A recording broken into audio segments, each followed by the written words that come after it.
محترم ناظرین، السلام علیکم ورحمۃ اللہ وبرکاتہ۔ غربت سے تنگ آ کر بیوی مجھے اور میری بیمار ماں کو چھوڑ کر چلی گئی۔ میں نے قسم کھائی کہ اب جذبات نہیں، صرف پیسہ کماؤں گا۔ دن رات ایک کر کے میں شہر کے سب سے بڑے ہوٹل کا مالک بن گیا، لیکن بھیس بدل کر ویٹر کی وردی میں کام کرتا رہا۔ ایک دن وہی بیوی اپنے نئے امیر شوہر کے ساتھ کھانا کھانے چلی جائی اور مجھے ویٹر سمجھ کر ٹپ دیتے ہوئے میرا مذاق اڑایا۔ میں نے خاموشی سے ٹپ رکھ لی، اور جب وہ جانے لگی تو میں نے ان کی میز پر ایک ایسی چیز رکھی جسے دیکھتے ہی بیوی کے پیروں تلے سے زمین نکل گئی، اور وہ وہیں۔ میں اپنے چھوٹے سے گھر کے صحن میں خط تھامے بالکل بے یار و مددگار کھڑا ہوا تھا۔ مجھے یقین نہیں آ رہا تھا میری اتنی محبت کرنے والی بیوی میرے ساتھ ایسا ظلم کر سکتی ہے۔ میں نے زندگی میں پیسہ نہیں کمایا تھا، وفا کمائی تھی، لیکن آج مجھے احساس ہو رہا تھا کہ یہ دور وفا کا نہیں، پیسوں کا ہے۔ میری آنکھوں سے ٹپ ٹپ آنسو بہنے لگے تھے۔ میں ابھی اپنے خیالوں میں گم ہی تھا جب اچانک مجھے اپنے پیچھے آہٹ محسوس ہوئی تھی۔ میں نے پلٹ کر دیکھا، میری بیمار ماں لاٹھی کے سہارے میرے پیچھے کھڑی ہوئی تھی۔ میں کچھ کہتا اس سے پہلے ہی وہ نرمی سے بولی، قاسم بیٹا، بہو کہاں ہے؟ صبح سے یہ وقت ہو گیا ہے، ایک دفعہ بھی وہ میرے کمرے میں نہیں آئی۔ سب خیریت ہے؟ تم دونوں کے درمیان کوئی جھگڑا ہوا ہے کیا؟ اکثر وہ ناراض ہو جاتی ہے، میں مناتی ہوں، کہاں پر ہے؟ ان کی بات سن کر میں نے فوراً اپنے آنسو صاف کیے تھے۔ میری ماں اور وہ ساسوں کی طرح نہیں تھی جو بہو کا جینا حرام کرے، بلکہ وہ ہمیشہ اپنی بہو کو سینے سے لگاتی تھی، اور اس کی وجہ سے اکثر مجھ سے جھگڑا کر لیتی تھی، اور میری بیوی انہیں ہی بوجھ بول کر مجھے چھوڑ کر چلی گئی تھی۔ میں اپنے جذبات پر قابو پایا تھا اور اپنی ماں کی طرف بڑھتے ہوئے بولا، امی، اس نے مجھے چھوڑ دیا ہے، وہ طلاق چاہتی ہے۔ میں نے اس بات کو اتنی آرام سے ادا کیا تھا کہ میری ماں حیران نظروں سے میرا چہرہ دیکھنے لگی۔ میں کچھ کہتا اس سے پہلے ہی وہ بولی، دماغ ٹھیک ہے تمہارا؟ سمجھ آ رہا ہے تم بول کیا رہے ہو؟ ان کی بات سن کر میں نے سر ہاں میں ہلایا تھا اور انہیں دیکھتے ہوئے بولا، ہاں ہاں مجھے معلوم ہے، لیکن کیا کروں، میں بھی مجبور ہوں۔ اب اگر وہ میرے ساتھ نہیں رہنا چاہتی، میں زور زبردستی نہیں کر سکتا۔ میری زندگی کے بھی کچھ اصول ہیں۔ میری نوکری لگی ہے، آج میں یہی خوشخبری دینے کے لیے آیا تھا، لیکن آپ کی بہو مجھے پہلے ہی چھوڑ کر چلی گئی ہے۔ وہ امی کو بوجھ سمجھتی تھی، میں نے اس بات کو گول کر دیا تھا۔ ان کی طبیعت ویسے ہی ٹھیک نہیں تھی۔ اگر انہیں یہ معلوم ہوتا کہ ہم دونوں کا گھر اس لیے اجڑا ہے کہ وہ بیمار ہیں، وہ مزید بیمار ہو جاتی، اور ہو سکتا تھا کہ وہ مجھے چھوڑ کر اس دنیا سے چلی جاتی۔ مجھ میں بالکل بھی ہمت نہیں تھی اپنی ماں کو کھونے کی۔ بیوی کھو چکا تھا، ماں نہیں کھو سکتا تھا۔ میری ماں نے آنکھوں میں آنسو آ گئے تھے، وہ مجھے دیکھتے ہوئے بولی، تم جھوٹ بول رہے ہو قاسم، ایسا نہیں ہو سکتا۔ میری بہو بہت سمجھدار ہے، وہ اس طرح گھر توڑنے والی عورت نہیں ہے۔ کوئی وجہ ہوئی ہے، تم معلوم کرو۔ 2 دنوں سے وہ کافی پریشان تھی، مجھ سے الجھی الجھی باتیں بھی کر رہی تھی، بہانے بہانے سے معافی بھی مانگ رہی تھی۔ تم بات کرو، وجہ کچھ اور ہے۔ ابھی وہ کہاں پر ہے؟ میں نے نفی میں سر ہلا دیا اور انہیں دیکھتے ہوئے بولا، مجھے اس بات کا بالکل بھی اندازہ نہیں ہے۔ وہ اپنی ماں کی طرف نہیں گئی ہے، اس خط سے پہلے ہی میں اس کے گھر ہی گیا تھا، لیکن ان لوگوں کو بھی اس حوالے سے کچھ علم نہیں ہے۔ میری بات سن کر میری ماں نے اپنا لرزتا ہوا ہاتھ میری طرف بڑھا دیا تھا اور خط دیکھتے ہوئے بولی، لاؤ دکھاؤ، میں پڑھتی ہوں، آخر وجہ کیا ہے؟ شاید اس خط کے ذریعے ہی مجھے معلوم ہو جائے۔ میں نے فوراً ہی اس خط کو ٹکڑے ٹکڑے کر دیا تھا۔ مجھے معلوم تھا اگر امی نے اس خط کی ایک تحریر بھی پڑھی، ان کا دل بہت زیادہ ٹوٹ جائے گا۔ ایک انسان جس سے امید لگاتا ہے، اگر وہ ٹوٹ جائے تو اگلا شخص ویسے ہی بکھر جاتا ہے، اور میں اپنی ماں کو کسی بھی صدمے کا شکار نہیں کرنا چاہتا تھا۔ میری حرکت دیکھ میری امی آنکھیں دکھاتے ہوئے بولی، قاسم تم پاگل ہو گئے ہو کیا؟ یہ کیا حرکت کی ہے؟ مجھے سچ سچ بتاؤ، رشتہ تمہاری بیوی ختم کر رہی ہے یا پھر یہ تمہاری حرکت ہے؟ اگر تم نے یہ کام کیا ہے، یاد رکھنا میں تم سے کبھی بات نہیں کروں گی۔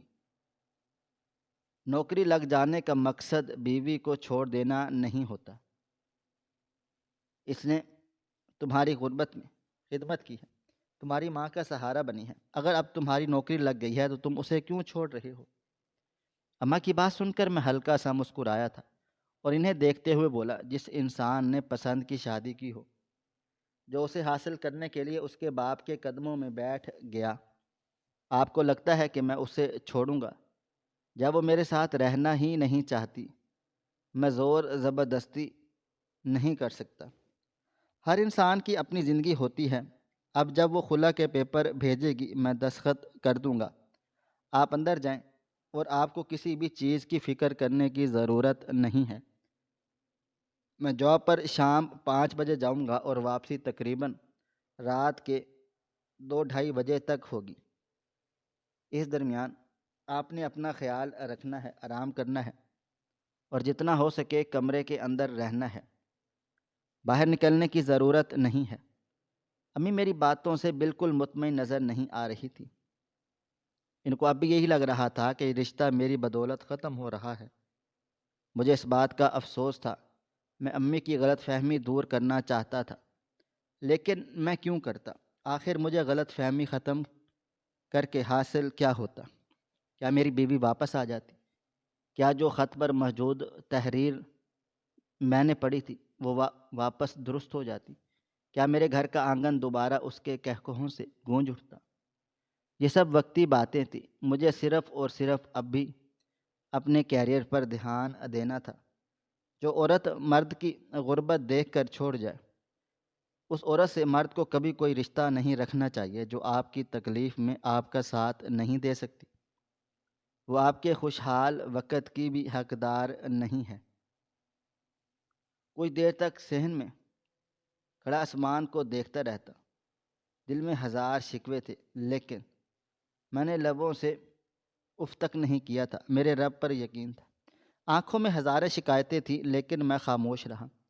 اپنی باتیں کہیں اندر ہی جذب کی تھیں۔ مجھے معلوم تھا جو لوگ شکایت نہیں کرتے ہر حال میں شکر خدا کرتے ہیں، میرا رب انہیں بہتر نوازنے والا ہے۔ چند لمحے بعد میں کمرے کے اندر واپس آ کر بیٹھ گیا تھا۔ میری بیوی کا سامان جیسا تھا ویسے ہی رکھا ہوا تھا۔ دل کیا کہ پورے کمرے کو آگ لگا دوں۔ جس عورت کے لیے میں نے اپنا گھر سنوارا تھا، اپنی زندگی کو بدلا تھا، اس عورت نے مجھے تباہ کر دیا تھا۔ میری بیمار ماں کو بوجھ بولا تھا، مجھے ایک نکارا شخص بولا تھا، حالانکہ اسے کھلانے کے لیے میں نے لوگوں کی جوتیاں بھی سیدھی کی تھیں، صرف یہ سوچ کر کہ میری بیوی کو تکلیف نہ ہو۔ مگر اس عورت نے ایک دفعہ بھی میری ذات کا ذکر نہیں کیا تھا۔ کافی دیر تک میں کمرے میں بیٹھا اس کی چیزوں کو گھورتا رہا تھا اور پھر سر جھٹک دیا تھا۔ میں اس کا کوئی بھی سامان چھیڑنا نہیں چاہتا تھا۔ میں اس کو بتانا چاہتا تھا کہ تم جیسا میں نہیں ہوں، مجھے معلوم ہے میں اندر سے ٹوٹ چکا ہوں۔ اس کی شکل دیکھنے کو بھی میرا دل نہیں ہے، مگر پھر بھی میری محبت میرے آڑے آ گئی تھی۔ میں اس کے سامان کو وہیں چھوڑ کر گھر سے نکل آیا تھا۔ ارادہ کچھ دیر سڑک پر گھوم کر اپنی دل کو ہلکا کرنے کا تھا۔ شام 5 بجے مجھے اپنی جاب پر جانا تھا۔ ابھی دن کا 1 بج رہا تھا۔ یہ وقت مجھے بس سڑکوں پر ہی گھوم کر نکالنا تھا۔ امی کو دوائی اور کھانا وغیرہ وقت پر دے دیا، اس لیے میں ان کی طرف سے بے فکر ہو گیا تھا۔ ابھی میں مین روڈ پر آیا تھا جب اچانک ایک گاڑی الٹتے ہوئے دور جا گری تھی اور مکمل پلٹ کر اس میں سے آگ نکلنا شروع ہو گئی تھی۔ میرے ہاتھ پاؤں ٹھنڈے پڑنا شروع ہو گئے تھے۔ خوف کے مارے کوئی بھی شخص اس گاڑی کی طرف نہیں بڑھ رہا تھا۔ سب کو معلوم تھا کہ جو قریب جائے گا اس آگ کی لپیٹ میں آ سکتا ہے، لیکن اگر گاڑی الٹی ہوئی نظر آ گئی یقیناً اس کے اندر کوئی نہ کوئی انسان موجود ضرور ہو۔ کافی بھیڑیے جمع ہو گئی تھی۔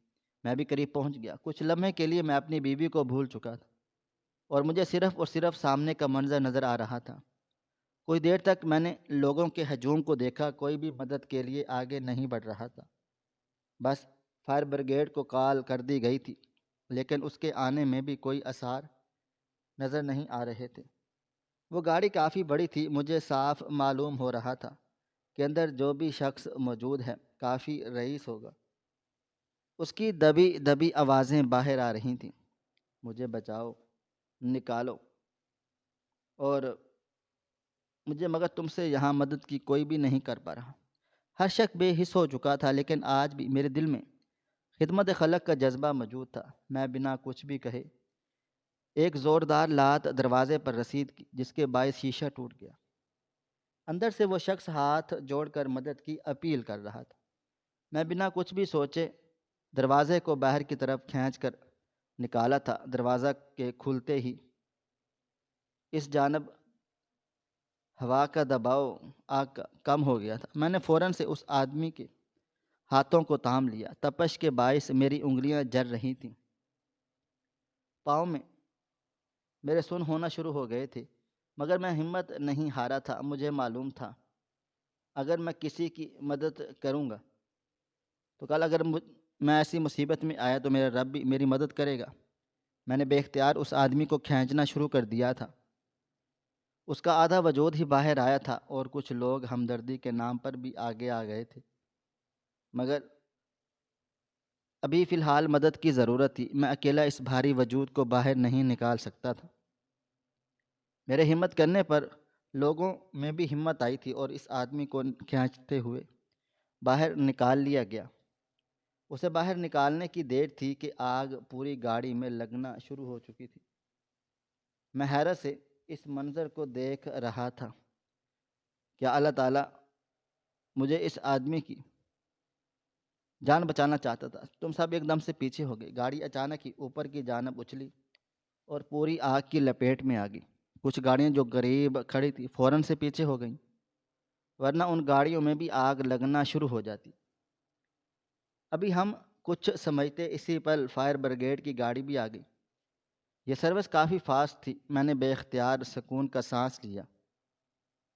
وہ آدمی زمین پر بیٹھا ہوا اپنی گاڑی کو جلتے ہوئے خاموشی سے دیکھ رہا تھا۔ لوگ اسے پانی پلا رہے تھے، سنبھالنے کی کوشش کر رہے تھے، لیکن اس کی آنکھیں گاڑی پر ٹکی ہوئی تھیں۔ فائر بریگیڈ کے آتے ہی کچھ لمحے میں آگ بجھا دی گئی۔ میں نے اب اس آدمی کو ایک نظر دیکھا تھا اور نرمی سے بولا، پریشان نہ ہوں، رب العالمین اور دینے والا ہے۔ آپ بس شکر ادا کریں کہ آپ کی زندگی محفوظ ہو گئی ہے، بچ گئی ہے۔ جبکہ اس نے میرا ہاتھ تھاما تھا اور مجھے اپنے پاس زمین پر بٹھا لیا تھا۔ میں کچھ بھی کہتا اس سے پہلے ہی وہ بے اختیار میرے گلے سے لگ گیا تھا۔ آخر میں اس کی جان بچانے والا انسان تھا۔ کوئی بھی شخص کیوں نہ ہو، کتنا ہی بڑا نقصان کیوں نہ ہو جائے، زندگی سب کے لیے انمول ہوتی ہے۔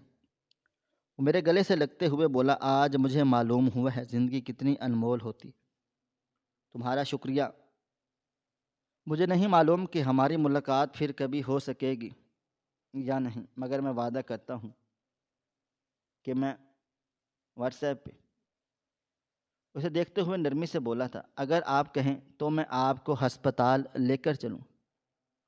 اس آدمی کی عمر زیادہ نہیں، تقریباً کوئی 28 یا 30 سال مجھے لگا تھا، اور کوئی بوڑھا شخص ہوگا، مگر ایک جوان کی زندگی بچا کر مجھے اب خوشی محسوس ہو رہی تھی، اور اس کی ایک آگے پوری زندگی پڑی ہوئی ہے۔ اس کی اولاد ہوگی، اس کی بیوی ہوگی۔ وہ بولا، نہیں، میں اب ٹھیک ہوں، میں بس اب تم دونوں کے درمیان ہوں۔ میرے پاس موبائل فون ہے، کیا میری بات کروا سکتے ہیں؟ میں نے سر ہاں میں ہلا دیا اور اس کی طرف موبائل فون بڑھا دیا۔ آج میں نوکری کرنے کی وجہ سے موبائل فون میں بیلنس ڈالا تھا، ورنہ یہ تعداد موبائل فون میرے کسی کام کا نہ تھا۔ چند لمحے کے بعد اس نے کسی اور سے بات کی اور پھر میری طرف موبائل بڑھاتے ہوئے بولا کہ اگر کبھی ضرورت پڑے تو نمبر میں نے ڈائل کر دیا تھا، اسی نمبر پر فون کر کے اتنا کہہ دینا کہ تم نے شاہ نواز صاحب کی جان بچائی ہے۔ تمہارا نام کیا ہے؟ میں نے فوراً سے بولا، میرا نام قاسم ہے۔ سب لوگ، یہ سب اللہ تعالیٰ کی طرف سے ہے، میں آپ کی جان بچانے والا کوئی نہیں ہوتا۔ اس کا حکم نہیں ہوتا تو میں کبھی بھی آگ میں کود کر آپ کی مدد نہ کرتا۔ اللہ آپ کا نگہبان ہو۔ یہ کہہ کر میں آگے بڑھ چکا تھا۔ میں مزید اب وہاں کھڑے ہو کر تماشا نہیں بننا دیکھنا تھا۔ لوگ اس کی حالت کا مذاق اڑا رہے تھے۔ کچھ لوگ اس کے پاس بیٹھ کر ہمدردی بٹورنے میں لگے تھے، کیونکہ اس کے کپڑے وغیرہ، اس کے جوس وغیرہ، اور کیونکہ یہ سب سمجھ گئے تھے کہ وہ کافی رئیس انسان ہے۔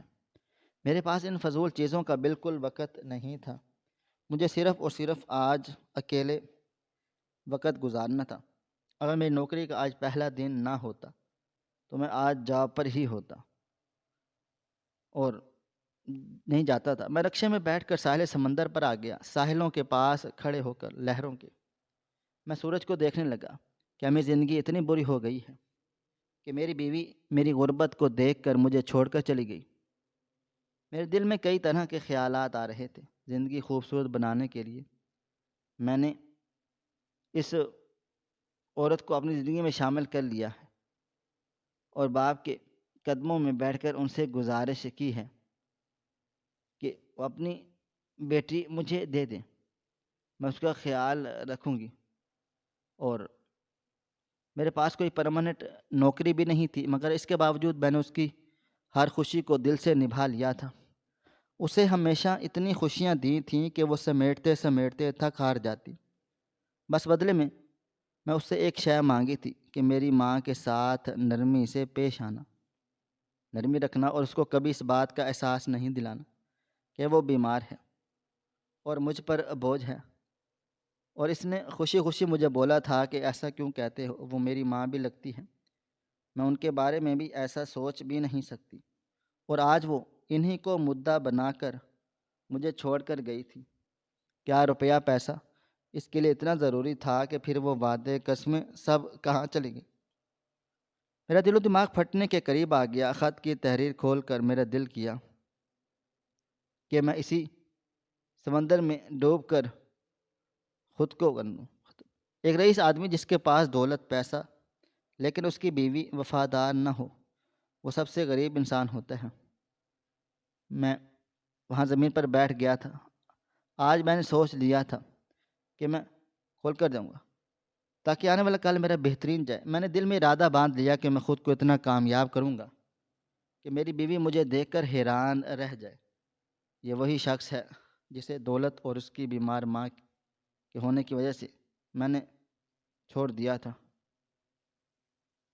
میری آنکھوں سے آنسو بہنے لگ گئے تھے اور دل چاہتا تھا کہ میں کسی سے اپنا دل کا حال بیان کروں، کسی کو بتاؤں اس وقت میں کیسا محسوس کر رہا ہوں۔ جب اچانک میرے کان اذان گونجی تھی، ظہر کی اذان ہو رہی تھی۔ کیا میرا اللہ مجھے پکار رہا ہے؟ یہ خیال آتے ہی میں اپنی جگہ سے کھڑا ہو گیا تھا۔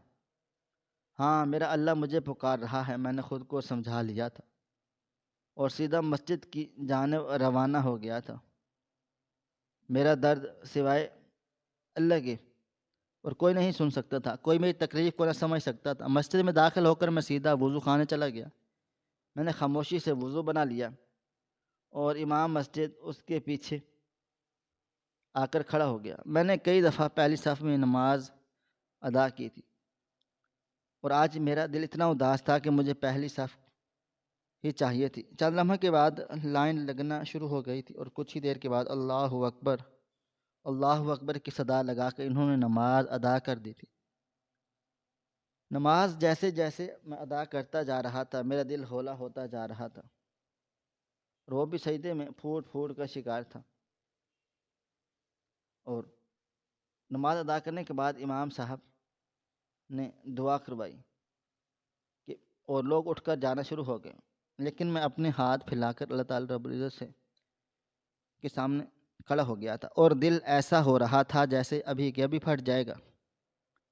چند لمحوں بعد میں نے سر اٹھا لیا اور اللہ تعالیٰ کو مخاطب کرتے ہوئے کیا اے خاتم النبیین، اے شہنشاہوں کے شہنشاہ، یہ بادشاہوں کے بادشاہ، اے میرے دو جہاں کے مالک، میں جانتا ہوں تو میری پکار سن رہا ہے۔ جب کوئی بندہ تجھے پکارتا ہے تو غور سے سنتا نہیں ہے۔ اے میرے اللہ، آج تو میری پکار ہی غور سے نہیں سن لی۔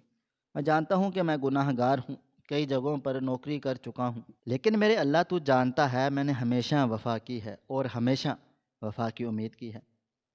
میں جانتا ہوں ایک عورت کے لیے روپیہ پیسہ بہت ضروری ہوتا ہے، اس کی پوری زندگی ایک مرد کے سہارے ہی ہوتی ہے، لیکن کیا ایک عورت مرد کی غربت میں اس کا ساتھ نہیں دے سکتی؟ میری ماں میرے باپ کا ساتھ دیتی آئی ہے، اس نے ہمیشہ میرے باپ کے ساتھ وفاداری کی تھی۔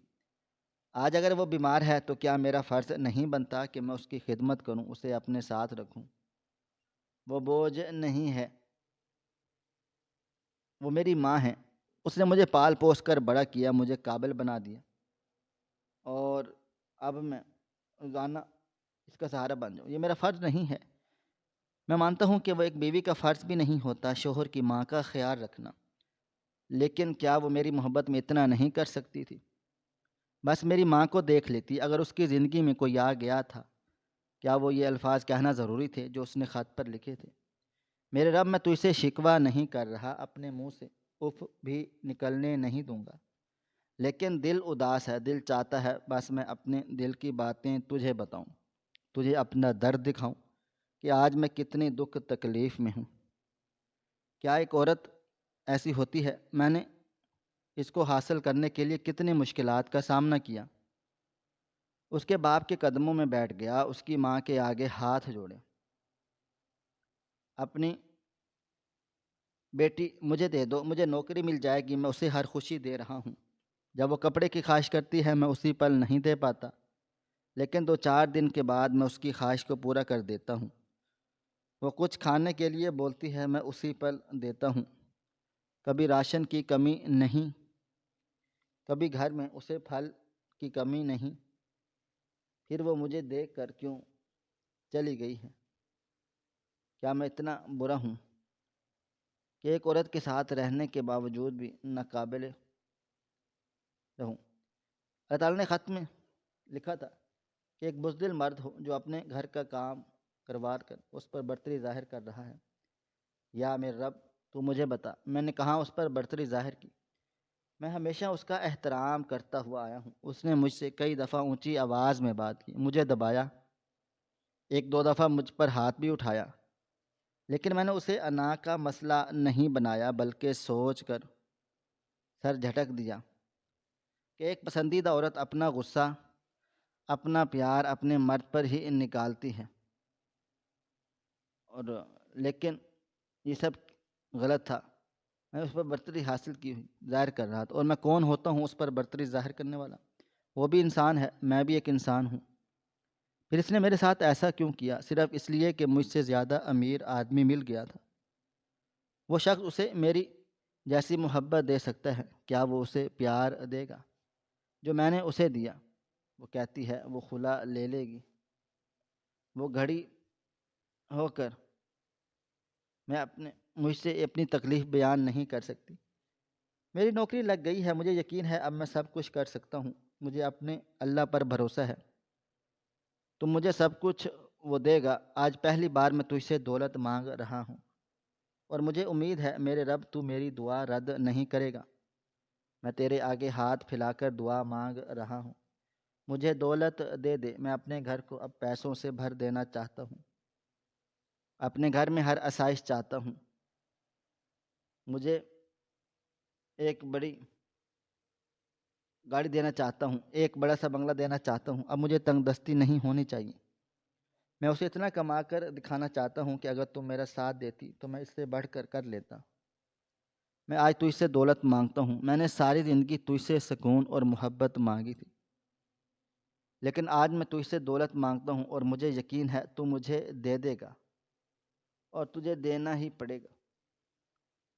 میری آنکھوں سے آنسو ٹپ ٹپ بہے جا رہے تھے، کافی دیر تک میں اللہ تعالیٰ سے گڑ گڑا کر دعائیں کرتا رہا تھا، اپنے دل کی بڑھاس نکالتا رہا تھا۔ چند لمحے کے بعد میں نے اپنے چہرے پر ہاتھ پھیرا اور آنکھیں کھولی تھی۔ میرے برابر میں امام صاحب بیٹھے ہوئے تھے۔ انہیں دیکھتے ہی میں لمحے بھر کے لیے گھبرا سا گیا۔ میں اٹھ کر جانا چاہتا تھا جب انہوں نے میرا ہاتھ تھام لیا اور مجھے دیکھتے ہوئے بولے، بہت تڑپ سے کچھ مانگ رہے ہو، اور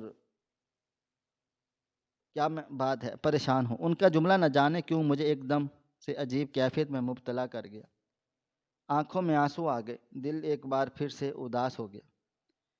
میں ان کو دیکھتے ہوئے بولا، کیا میرے انداز میں تڑپ تھی؟ کیا اللہ تعالیٰ میری تڑپ سنے گا؟ کیا وہ مجھے میرے امتحان میں پاس کر دے گا؟ میں اتنی محنت کر رہا ہوں، کیا وہ میری محنت دیکھ رہا ہے؟ اور اب وہ میری تڑپ دیکھ رہا ہے کہ میں ایک شے کو حاصل کرنے کے لیے کس حد تک سمجھے گا، بھاگ دوڑے گا، کہ کیا وہ ان لہجوں کو دیکھنے کے لیے جو میں نے برداشت کیے تھے، کیا وہ مجھے کامیابی دے گا؟ میں نے سنا تھا کہ مشکلات کے بعد آسانیاں ہوتی ہیں، کیا مجھے ان تکلیفوں کے بعد کوئی انعام ملے گا؟ میرے لہجے میں شکوہ نہیں تھا، لیکن ہاں سوال ضرور تھا۔ وہ مجھے دیکھتے ہوئے بولے، تم بہت سمجھدار انسان ہو، تمہیں پتہ ہے کہ مشکلات کے بعد آسانیاں آتی ہیں اور تکلیفوں کے بعد انعام بھی ملتا ہے، پھر رو کیوں رہے ہو؟ تمہارے ہر انداز میں شدت ہے، اگر شدت نہ بھی ہو تب بھی میرا رب سنتا ہے۔ اگر ابھی انہیں نہیں دیں گے، تمہیں بعد میں دے دوں گا۔ تمہاری دعاؤں کو رد نہیں کرے گا۔ اگر اس نے ابھی تمہاری دعا قبول نہیں کی، وہ تمہاری دعا کو اٹھا کر ایک طرف رکھ دیں گے، آخرت میں بھی یہی اس کا اجر ملے گا، اگر دنیا میں اگر اثر نہ ہوتے۔ اپنے رب سے مانگا ہے، جو سوال تمہارے دل میں ہے، تمہیں پریشان کر رہا ہے، وہ رب العالمین تمہیں ہر شے دے دے گا۔ میں تمہیں پریشان کرنے یہاں نہیں بیٹھا، بس تمہیں سمجھانے کے لیے بیٹھا ہوں۔ آج جس طرح تم نے تڑپ کر اپنے اللہ تعالیٰ سے اپنی ہر تکلیف بیان کی ہے، صرف مجھے ایسے ہی کرنا، چھوٹی چھوٹی باتیں کیوں نہ ہو، صرف اس کو ضرور بتانا۔ وہ بڑا غفور اور رحیم ہے، وہ دلوں کے حال سے خوب واقف ہے، لیکن وہ سننا پسند کرتا ہے۔ میرا بندہ میرے سامنے بیٹھے اپنی تکلیف بیان کرے، اور اگر تمہاری طرح رو پڑے تو لمحہ لگتا ہے اس کی دعا قبول کرنے میں، اور اگر تمہاری دعا قبول نہیں ہو رہی تو اس کا مطلب ہے کہ وہ تمہارا مانگنا بہت پسند آ رہا ہے۔ کچھ لوگوں کو جلدی عطا کر دیتا ہے، اس لیے انہیں وہ اللہ تعالیٰ کے بہت نزدیک ہیں۔ اللہ تعالیٰ نے اس کا مانگنا پسند نہیں آیا، اس لیے بولا جاؤ دے دو۔ لیکن اگر تم رو رہے ہو، تم تڑپ تڑپ کر اس سے مانگ رہے ہو، لیکن وہ پھر بھی نہیں دے رہا، تو اس کا مطلب ہے کہ تمہارا مانگنا اس کو پسند نہیں ہے۔ اپنے آپ میں حوصلہ رکھو اور بس عاجزی سے، وہ غفور رحیم ہے، کب تمہیں عطا کر دوں تمہیں خود پتہ نہ چلے گا۔ امام صاحب کی باتیں سن کر ایسا لگتا تھا جیسے ان کے لبوں سے مجھے پیغام پہنچا رہا ہوں کہ میرے بندے تم مایوس نہ ہو، میں تجھے ایسا دوں گا کہ تم بس مانگ۔ ان کا شکریہ ادا کیا تھا اور خاموشی سے گھر کی جانب نکل آیا تھا۔ امی گھر پر اکیلی تھی، اس لیے میں کچھ وقت ان کے ساتھ گزارنا چاہتا تھا۔ نہ جانے وہ کیسی ہوں گی، کیا کر رہی ہوں گی۔ مجھے اب میری ماں کی فکر ستانے لگ گئی تھی، اور وہ بھی نہ گھر ہوتی تھی تو مجھے فکر نہیں تھی، مجھے اس پر یقین تھا کہ وہ میری ماں کا دھیان رکھ رہی ہوگی۔ لیکن اب گھر پر کوئی نہیں تھا اور مجھے ان کی طرف سے ٹینشن ہونے لگی، اور ویسے بھی ابھی ان کو ایک نیا صدمہ دے کر آیا تھا کہ آپ کی بہو مجھے چھوڑ کر جا چکی۔ ایک لمبی مسافت طے کر کے میں گھر واپس آ گیا۔ امی کے کمرے سے رونے کی آوازیں آ رہی تھیں۔ میں نے ان کی طرف قدم بڑھا دیے۔ سامنے کا منظر دیکھ میں اپنی جگہ سے تھم کر گیا تھا۔ میری ماں بھی جائے نماز پر بیٹھی آنسو بہا رہی تھی۔ ان کے لیے میری بیوی بہت زیادہ اہمیت کی حامل تھی، آخر کو ان کی اکلوتی بہو تھی۔ میری شادی کو آج پورے 3 سال ہو چکے تھے، مجھے اولاد نہیں ہوئی تھی۔ لیکن میری ماں نے کبھی بھی ان عورتوں کی طرح میری بیوی کو طعنہ نہیں دیا تھا جیسے ساس دیتی ہیں کہ ہمارے گھر اولاد نہیں ہوئی، تم نے ابھی تک ہمارا آنگن خوشیوں سے بھرا نہیں دیکھا۔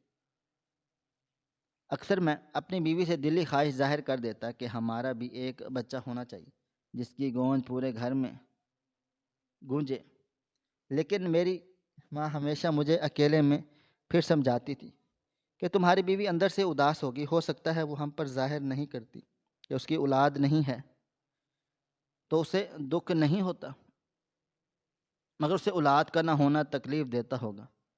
مگر آج جس طرح وہ انسان مجھے چھوڑ کر ہی چلی گئی تھی، ان باتوں سے صاف ظاہر تھا کہ اسے پتہ چلا تھا، وہ چاہ بھی نہیں تھی کہ بس وہ میرے ساتھ اپنا وقت گزار رہی تھی۔ میں اندر داخل ہو گیا اور بنا کچھ بھی کہے اماں کو گلے سے لگا لیا تھا اور پھوٹ پھوٹ کے رونا شروع ہو گئی۔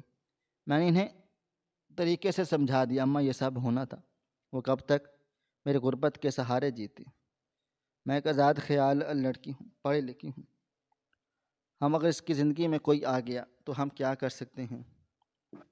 میری ماں بہت زیادہ اداس ہو گئی تھی، اس نے مجھ سے کچھ بھی نہیں کہا تھا، شاید اسے میری بیوی کے چہرے نے سب بتا دیا تھا کہ میری بیوی مجھے چھوڑ کر کیوں چلی گئی۔ وقت کی رفتار نہ کبھی تھم سکی نہ کبھی تھم پائے گی۔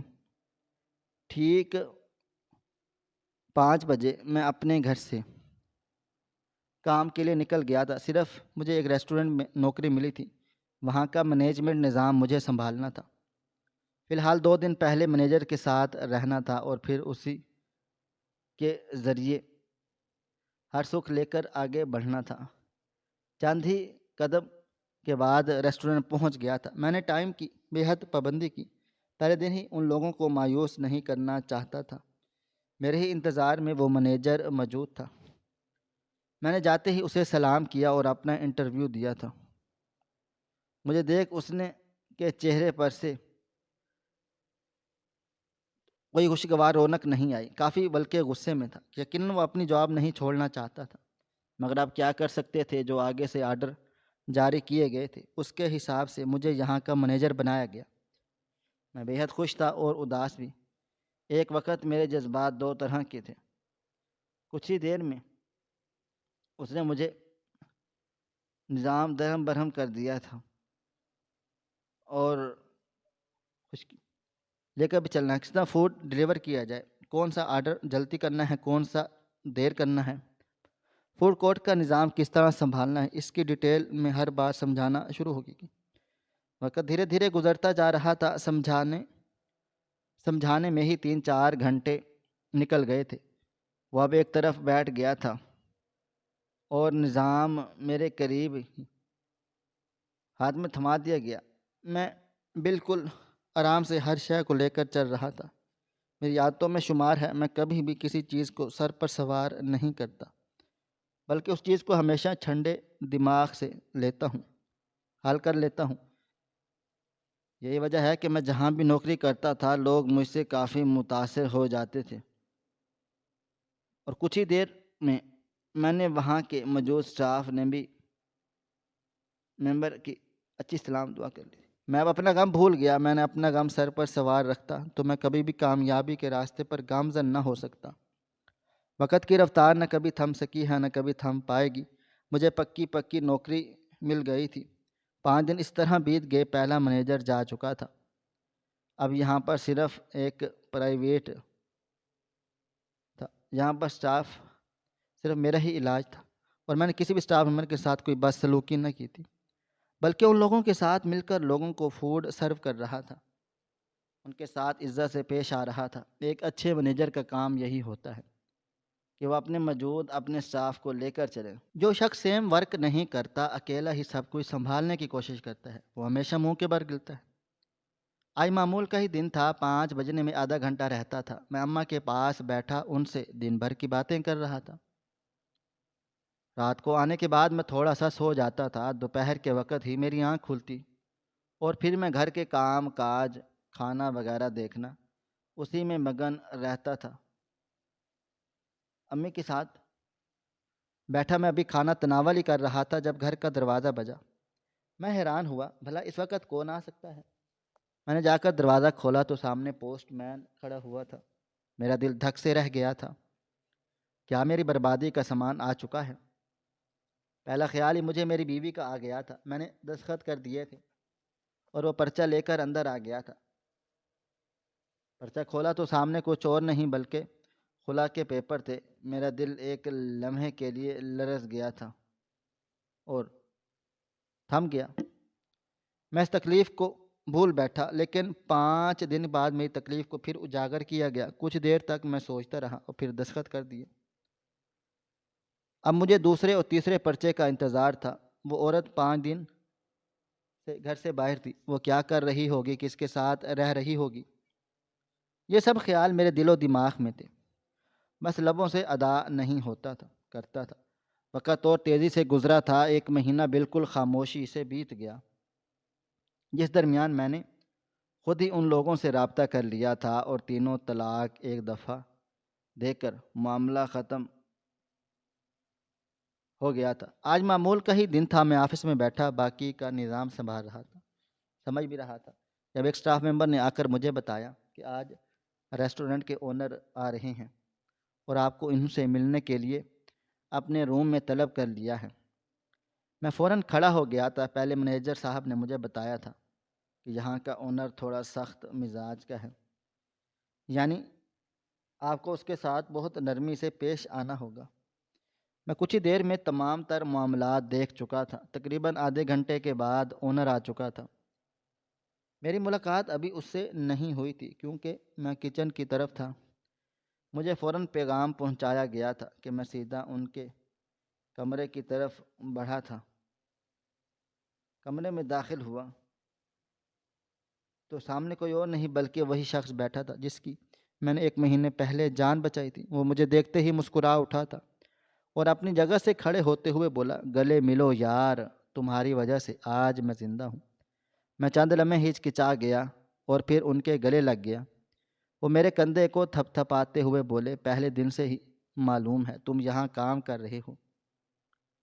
میں اپنے بزنس سے کبھی بھی غافل نہیں ہوتا۔ بتاؤ سب نظام کیسا ہے؟ اب آپ پروفیشنل انداز میں باتیں کرنے لگا۔ اس نے فوراً سے مجھے روک دیا، مجھے دیکھتے ہوئے بولا، تمہاری ہر خبر میرے پاس موجود ہے۔ تم مجھے صرف اتنا بتاؤ کہ کوئی تمہیں پریشان تو نہیں کر رہا۔ تم نے مجھے زندگی کی اصل قیمت سمجھائی ہے کہ انسان جب بالکل بے بس ہو جائے تب وہ کیسا محسوس کرتا ہے۔ تمہیں پتہ ہے میں کئی دفعہ خودکشی کی کوششیں کر چکا ہوں، لیکن اس دفعہ میں نے جب کوشش کی اور تم نے مجھے بچا لیا تب مجھے پتہ چلا کہ اصل زندگی ہوتی کیا ہے۔ میرے ساتھ بزنس پارٹنر بنو گے؟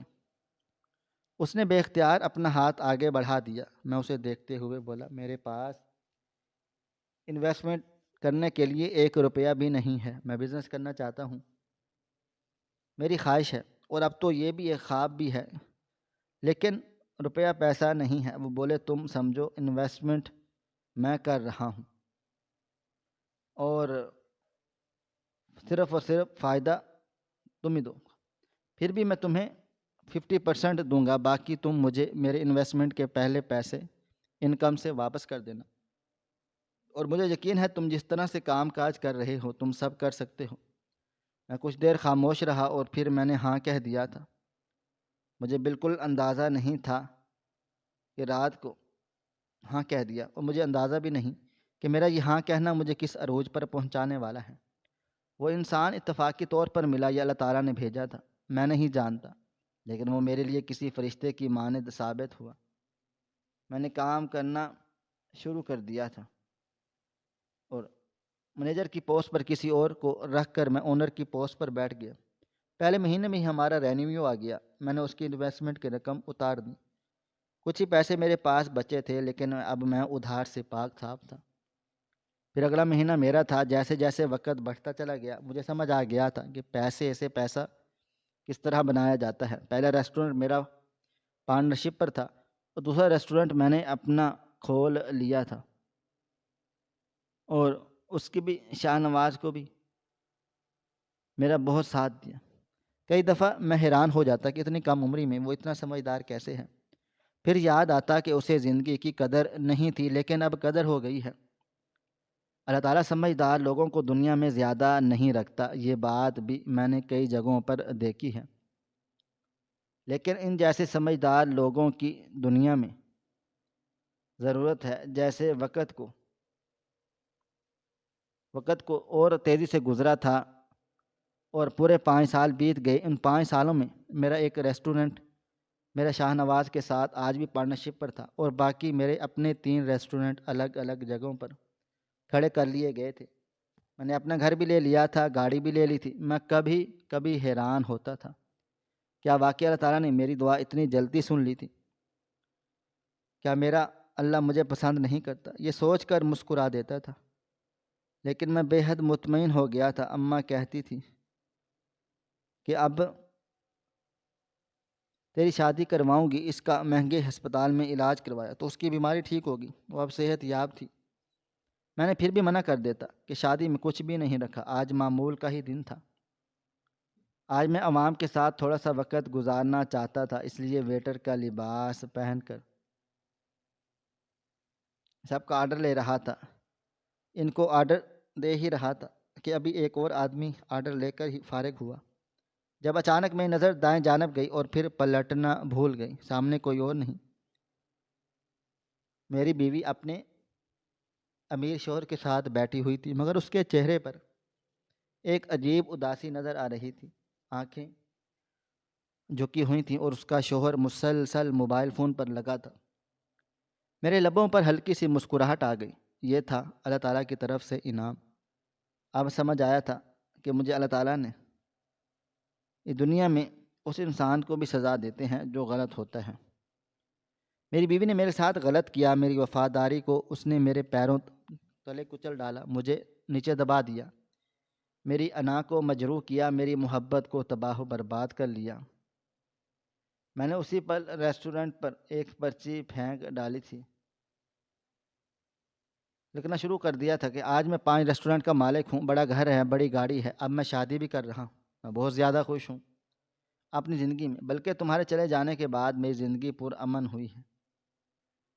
لیکن آج تمہارا چہرہ بتا رہا ہے تم بالکل ٹھیک ہو نہیں ہو۔ اگر تم نے میری زندگی میں واپس آنا چاہو تو میرے دروازے آج بھی تمہارے لیے کھلے ہوئے ہیں، اور ہاں، میں آج بھی کھڑی تھی جہاں پہلے ہوا تھا۔ اس عورت نے مجھے کبھی نفرت سے محسوس نہیں ہوئی۔ میں قدم بقدم چلتا ہوا اس کے ٹیبل کے پاس آیا اور بالکل احتیاط سے میں نے اس کے ٹیبل پر وہ پرچی رکھی۔ اس نے حیرت سے مجھے دیکھا اور لمحے بھر کے لیے ٹھڑک گیا، آنکھیں نم ہو گئی تھیں۔ اس نے جیسے ہی وہ پرچی پڑھی، وہ میرے سامنے گھٹنوں کے بل بیٹھ کر پھوٹ پھوٹ کر رونے لگ گئی تھی۔ اس کا شوہر بھی فوراً سے ہوش میں آ گیا۔ وہ کچھ کہتا اس سے پہلے ہی وہ تڑپ کر بولی، مجھے بچا لو اس آگ سے قاسم، میں تباہ و برباد ہو چکی ہوں۔